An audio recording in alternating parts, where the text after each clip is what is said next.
Welcome back. You're still tuned into Halftime Report on CNBC-TV18. Let's put the spotlight on the pharmaceutical and healthcare sector. Centrum in a recent note stated that pharma growth has moderated to 7% for the month of August year-on-year, which is the Indian pharma growth, and says that there is muted volume growth, which continues to be a concern. Besides that, he's written a report on Max Healthcare, which recently made an acquisition of JP's operations, healthcare operations, hospitals in Noida. So he's written on that as well. So let's get some perspective. Sumit Gupta of Centrum is with us now. Sumit, hi, welcome to the show. If you could just start by giving us your perspective on, Max Healthcare in particular. What is it about the acquisition which might be positive and which might be the biggest concern for you? Thanks, Ekta, for having me on the show. So Max, as such, it is expanding its footprint into the Delhi-NCR market. And if you see UP as a market, they like in the past also they have acquired Sara Hospital in Lucknow, and they are also now expanding towards the Noida region as well as some kind of tier 3 cities like Blanchard city. So as of now, Max has nearly 4,300 beds. So after this acquisition over the next month, 700 beds would be immediately added, taking the total bed capacity to 5,000 beds. So in that sense, Max is continuously expanding its presence in the Delhi-NCR market. Okay, it's expanding its presence in the Delhi-NCR market. Noida in particular, what do you think about that location? Because we have Fortis, which has shown a good amount of, growth in terms of the Noida market. Do you think that would be a lucrative market for Max? And on the entire Delhi-NCR market as a whole, do you think that that's a bit too competitive now? Yeah, I understand the concern. So point is, we need to see the hospital sector like in a particular geography in a micro markets point of view. So let's say within Noida also there are deep pockets. So be it Noida extension, Greater Noida. So we need to see from per capita income point of view also. So obviously there is a lot of competition and the concern of oversupply, which is coming from the majority of the players in Delhi-NCR market. So I think there would be some competition between let's say Fortis or Max or Yatharth. So, but still there is a good demand supply scenario skewed towards hospital sector, and I think hospital sector are poised for a good growth in the medium to long term.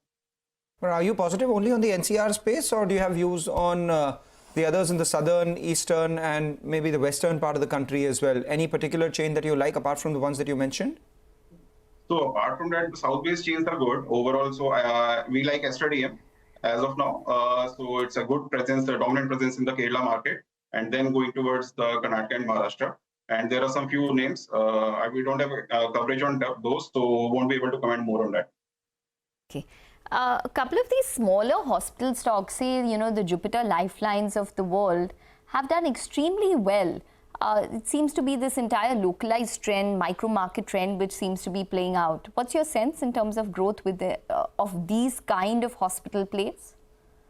Won't be able to comment on Jupiter as of now, not under coverage, but overall on a broader sense, like I told, that overall hospital as a space, we need to see from micro-markets. So let's say in Bombay, there is a like per capita income difference between, let's say, South Bombay versus Andheri or some Bandra. So the hospitals which are targeting those particular population, we need to see from that point of view.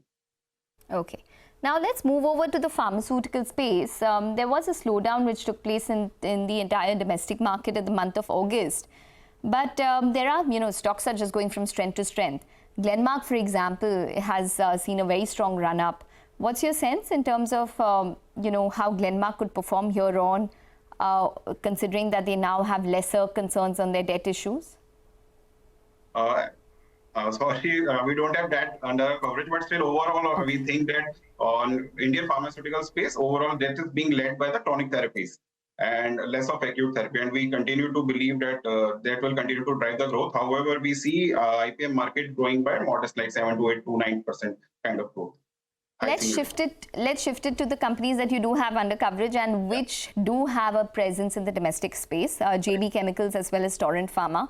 Cipla to that extent as well is very strong in the domestic market. Based on within these three, which one do you like when it comes to a domestic play? So it is JB Chemicals. They have a strong footprint in the chronic market, and majority of the brands that they have, be it Metrogel, Silacar, so what they have a good dominant position within their respective therapies. So we continue to like JB Chemicals, and we see good potential going ahead. Do you think that trigger about a possible sellout of JB Chemicals, promoters changing hands, would probably be an important trigger to watch out for? Yeah, that would be an important trigger. And as of now, there is no confirmation from any side. So, but still, that would be an important trigger for JB Chemicals. All right, take that point. Thank you so much for joining in and giving us your views. Sumit, just one question before we let you go. Any thoughts on the diagnostics space? Do you track it?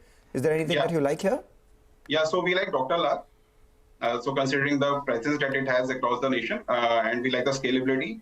And going for, and moreover, if you see there is a lot of competition in the routine testing. However, if you see from specialized and semi-specialized tests, Dr. Lal has a very good dominance. So we continue to like Dr. Lal. All right, this morning itself, we spoke to the management of Dr. Lal. They did indicate about 10.5% plus revenue growth, closer to 11% this year, with margins maintained at around the 27% as well, despite not taking a price hike this year, largely by virtue of volume growth and product mix itself. Take a short break, come back, focus on markets and a lot of stock-specific action on the other side.